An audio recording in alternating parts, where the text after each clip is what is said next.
사랑하는 여러분, 오늘도 하나님의 말씀을 붙들고 나갈 때 승리하는 귀한 하루가 되기를 소망합니다. 지도자의 중요성은 위기의 때에 더욱 잘 드러나게 되어 있습니다.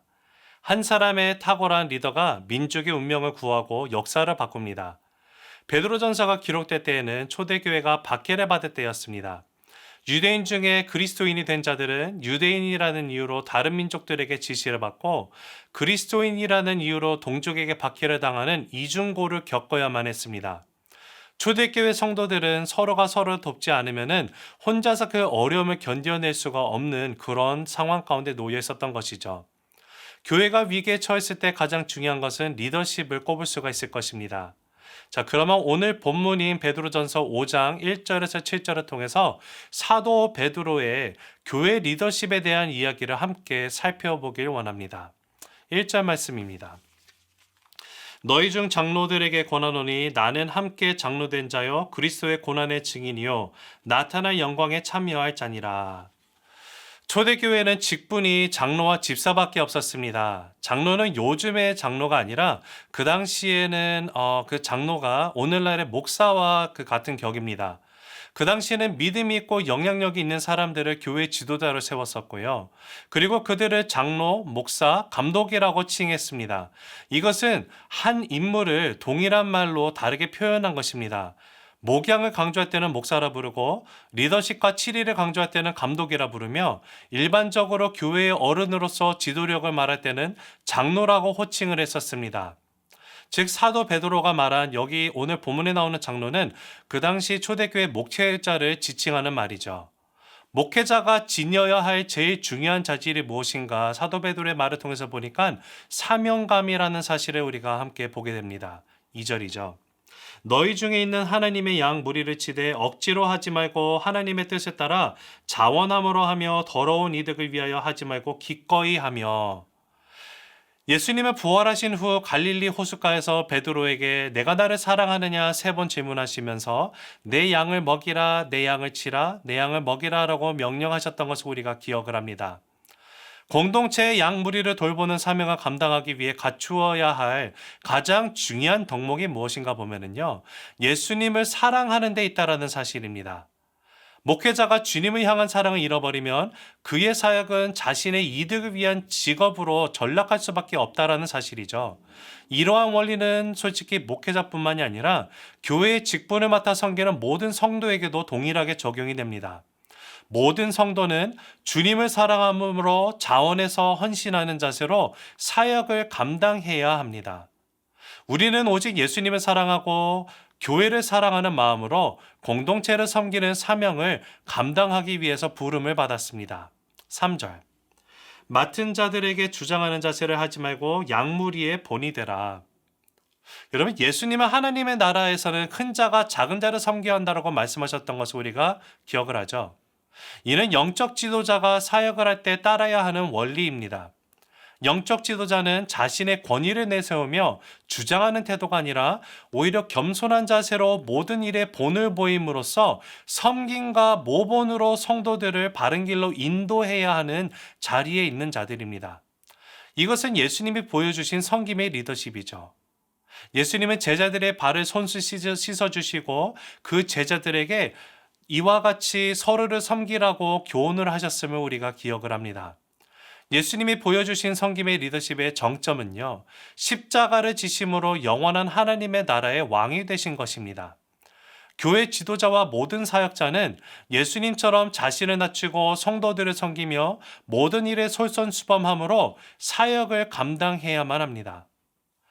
장로들에게 바른 지도자가 될 것을 권면한 베드로는 이제 젊은 사람들에게 장로들의 말에 순종할 것을 강조하고 있습니다. 5, 6절. 젊은 자들아 이와 같이 장로들에게 순종하고 다 서로 겸손으로 허리를 동이라. 하나님은 교만한 자를 대적하시되 겸손한 자들에게는 은혜를 주시느니라. 그러므로 하나님의 능하신 손 아래에서 겸손하라. 때가 되면 너희를 높이시리라. 베드로는 특히 겸손을 강조하면서 장로들에게 겸손히 순종해야 하나님의 은혜를 받을 수 있다. 하나님이 은혜를 주신다라고 가르치고 있습니다. 여기서 말하는 젊은이들을 오늘날로 표현을 한다면 교회 성도가 될 것입니다. 여러분, 그 이유가 어디 있을까요? 왜 장로들에게 겸손히 순종을 해야만 할까요? 그것은 하나님 앞에 순종하는 것으로 하나님의 받아들여지게 되기 때문에 그렇습니다. 하나님의 능하신 손 아래서 겸손하라고 가르치고 있는 것을 봤을 때도 분명히 장로들에게 순종하는 것이 곧 하나님께 순종하는 것으로 받아들여지기 때문에 그래요. 박해의 위험을 늘 안고 있었던 초대교회 공동체는 지도자의 말에 순종하며 하나가 되는 것이 무엇보다도 중요한 시기를 겪고 있었습니다. 젊은 사람들이 보기에는 장로들이 교회를 이끌어가는 방식이 답답할 수도 있고 비효율적으로 느껴질 수도 있을 것이에요. 하지만 베드로는 장로들에게 겸손히 순종하는 자를 때가 되면은 하나님께서 높여주신다라고 가르쳐 주고 있습니다. 이것은 마치 하늘 보좌의 영광을 버리고 자신을 비워서 십자가의 자리까지 낮아지신 그리스도를 하나님께서 높이시고 만왕의 왕, 만주의 주가 되게 하신 원리와 같습니다. 여러분, 사람들은 다른 사람들에게 칭찬과 인정과 박수를 받기를 원합니다. 하지만 하나님 나라 백성은 오직 주님 앞에서 착하고 충성된 종이라는 주님의 인정을 구하고 나아가야만 합니다. 사람들의 인정은 허무한 것이지만 주님의 인정은 영원한 복을 의미하기 때문에 그렇습니다. 사랑하는 여러분, 예수님은 모든 성도들에게 모범이 되신 분이십니다. 예수님은 하나님 앞에서 충성을 다해 맡겨진 사명을 온전히 감당하심으로 십자가에서 죽기까지 그 순종함으로 나아가신 우리의 주인 되십니다. 이처럼 성도는 장로이든지 젊은이든지 예수님처럼 하나님의 뜻을 위해 충성을 다해 섬김으로 하나님께 인정받고 높임을 받아야만 합니다. 우리가 사랑 안에서 서로 겸손히 섬기고 존중하고 순종한다면은 하나님이 기뻐하시는 믿음의 공동체를 이루게 될 것이기 때문에 그렇죠.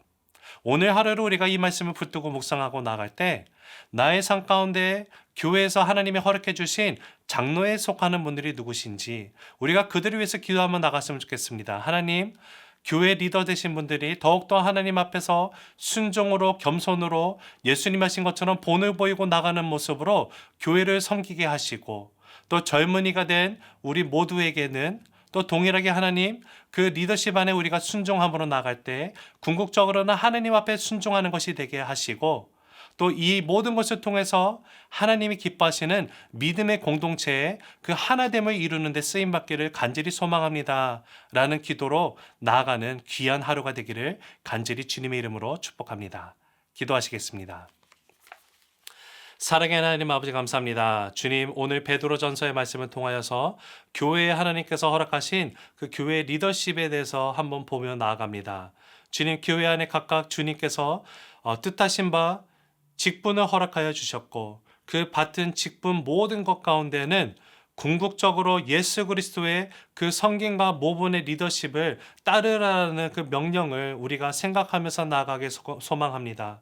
하나님, 교회에 목회자로 있는 사람들, 주님 사역자로 있는 자들, 리더십에 있는 사람들, 주님 더욱더 주님께서 강권적으로 붙들어 주셔서 군림하는 리더가 아니라 예수 그리스도가 하셨던 것처럼 섬김으로 나가는 모본이 되는 리더가 되게 하여 주시고 또 그 리더십에 모든 성도님들이 함께 또 순종하고 나아가는 것이 사람에게 순종하는 것이 아니라 하나님 앞에 궁극적으로 순종하게 된다는 사실을 우리가 보고 나갈 때 주님께서 세우신 교회 안에서의 그 공동체의 질서가 온전히 세워지고 지켜지며 건강하게 함께 하나를 이루면서 나갈 때 주님께서 바라시는 그 믿음의 공동체의 모습으로 이 땅 가운데 빛을 발하게 하여 주시기를 간절히 소망합니다.